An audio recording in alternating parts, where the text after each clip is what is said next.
Hey, Cambly community, how are you? My name is Teacher Kenneth O. I'm a tutor here at Cambly. Welcome. We have an exciting class in store for you guys today. So I hope you brought with you a desire to learn because, well, you will learn.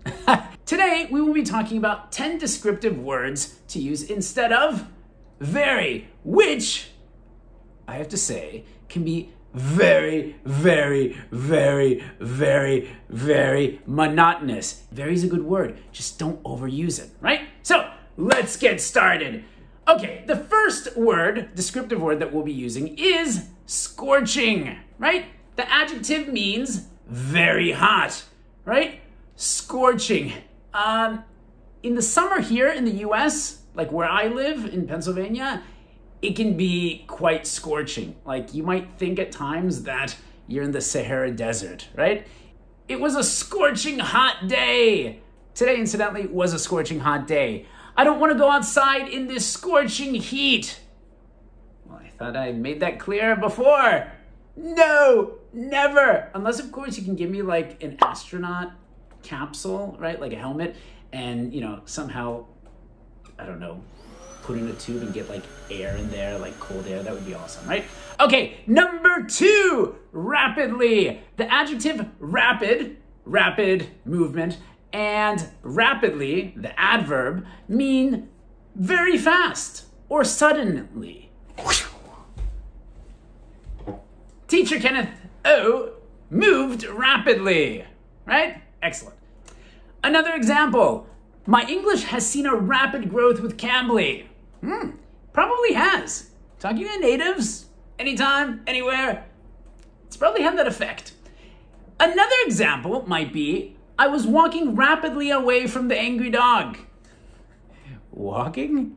I think I'd be running rapidly.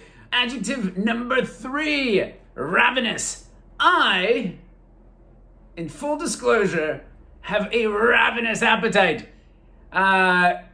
If I see pizza, oh my God, right? Do I need to say more? It's like, okay, some examples. Growing kids have ravenous appetites, right? And adults, like myself. Number 2, I am ravenous. What's for dinner, right? These are 2 examples. Adjective number 4, parched. This adjective has 2 meanings. Either very thirsty, I'm parched, or dried out because of heat, right? 2 examples are, after soccer practice, I was parched. I was very thirsty. And the second example is, my lips are parched in this heat. Have you ever like been in a very hot environment and like before long, your lips get chapped, right? And they're kind of like lines, right? This happens, well, when your lips are parched. The 5th adjective is brief. Brief means lasting only a short time or containing a few words, i.e. the opposite of me. No, I'm kidding. I think I'm clear and concise. I get straight to the point, right? Okay, this is a very good word. Let's review 2 examples. The first one, every morning I have a brief meeting with my coworkers. You know, like a minute or 2. That never happens. These brief meetings end up being very long. But you get my point.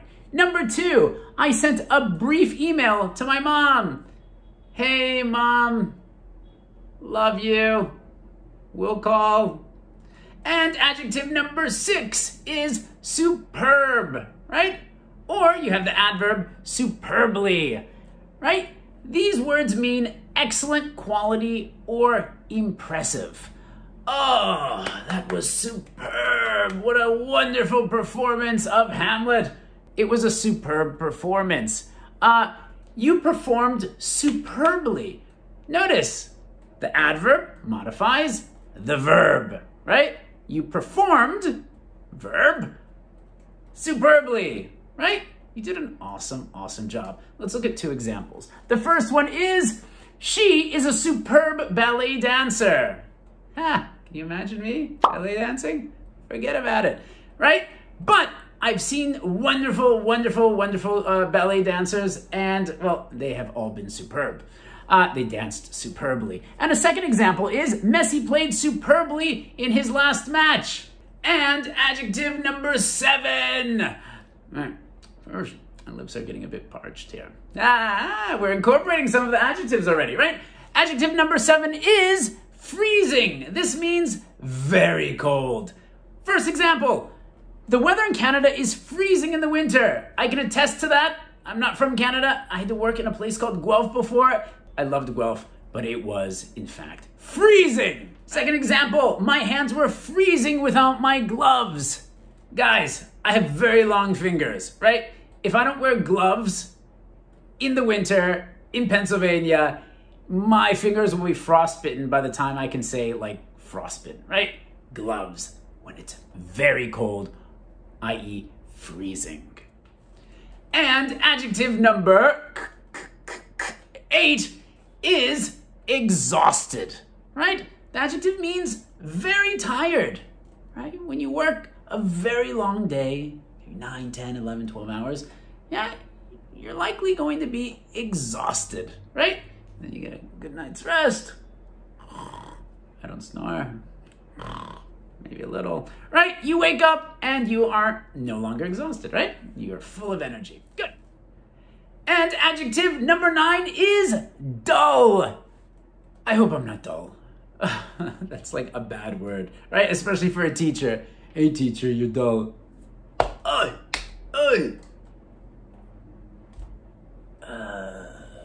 Okay, dull means not interesting or exciting in any way. Let's look at 2 examples, shall we? The first one is, I almost fell asleep during that dull movie. Oh my God, this has happened to me like 1,000,001 times, right?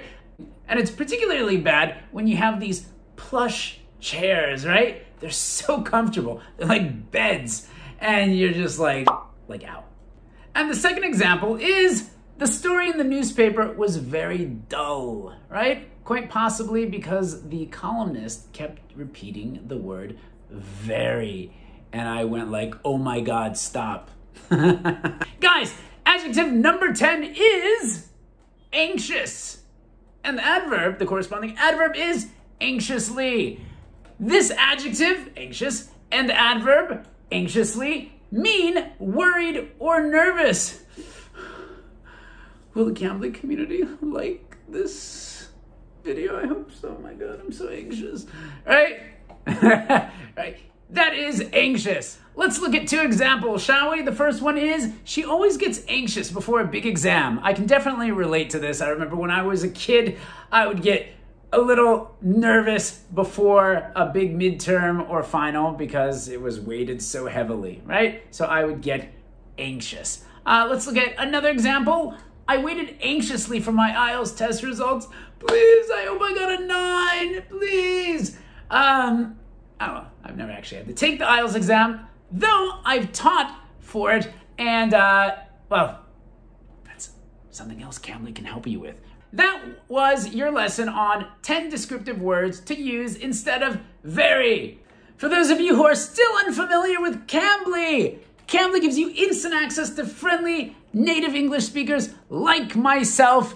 You can take English lessons anytime, anywhere, right from your phone or computer. Schedule your next class with me at the link below. Guys, I hope you enjoyed this class. Hope to see you again next time. Take care.